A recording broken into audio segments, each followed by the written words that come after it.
to the hinterland of Hambleton this morning. Don't blame me, it wasn't my choice. Where better to start this moribund travelogue than with half a dozen pints to muffle the senses at the Shovels Inn, where the ceiling beams are so low that the gargantuan overwire farmhands that frequent the pub are prone to cranial collisions. Not that, other than the occasional dull thud, anybody'd notice. Back in the day, Hambleton was a sleepy, picturesque village. Nowadays, it still has a picturesque quality to it, sometimes, but the main thoroughfare to Lancaster now tears through its heart. A cacophony of lorries vying for space with dawdling tractors. Outside the Shovels in recent times, bright red bars were painted across the road to calm the traffic. Unfortunately, their only real effect was to disguise the equally bright red innards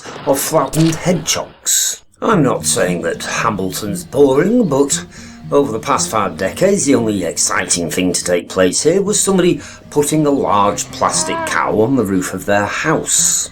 Even that's gone now. It was distracting the drivers, apparently. We saw a dormouse once, down Church Lane.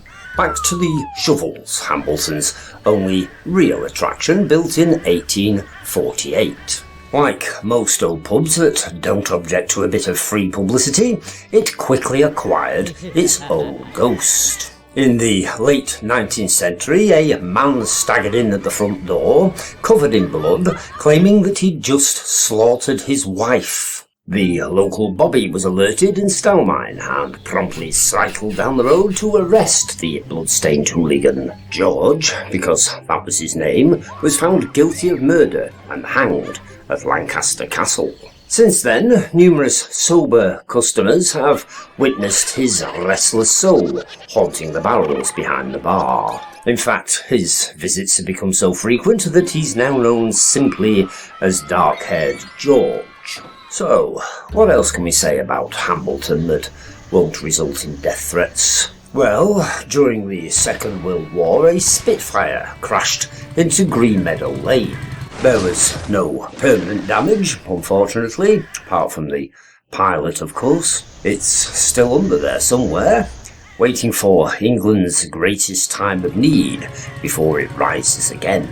There's an old filed longhouse in Hambleton, complete with its original thatch. Back in the mists of history, the owners would winter their cattle in one end, providing an early form of central heating and enough methane to power the lights throughout the new year. At the time of recording, it's for sale, although I suspect we'd have to dig deep down the back of the sofa for that one. On the corner of Arthur Street, there's a sunken lane. It's probably Saxon or Celtic. Originally, it would have been used to herd cattle along. A few years ago, the council filled it with rubble so that some telephone company or other could get their cranes along it and up the hill to erect their telephone mast. Considerately, the mast has been subtly designed to blend in with the surrounding countryside and isn't incongruous at all. What else have we got? Well, according to the medieval records, Simon, son of Henry de Hambleton, gave to Cockasand, together with the body of his wife Alice, half an acre in Sanderland Field. That must have kept the monks of Cockasand Abbey amused on long winter nights. I'm surprised he didn't go down in history as Simon the Pimp. Hambleton had a peg mill on the corner of Mill Lane. It's gone now, of course. Peg mills were wooden constructions balanced on stumps. They sported long protruding handles with wheels on the ends so that the mill owners could push the entire mill round to face the wind. They were common once, until some bright spark realised that it might just be easier to push the sails round instead. Then there's St Mary's Church, constructed over a prehistoric graveyard. The churchyard's oval, you see, with a long-lost ditch running round it. That's usually the giveaway. It's been filled in now, but it was originally 70 yards wide and required a bridge to cross it. There was an ancient cobbled road ran through the churchyard as well, possibly connected to the nearby Stony Lane, or possibly not. It's difficult to tell. Originally, the building was just a chapel of ease, the nearest Bonnie Fide church being at Kirkham.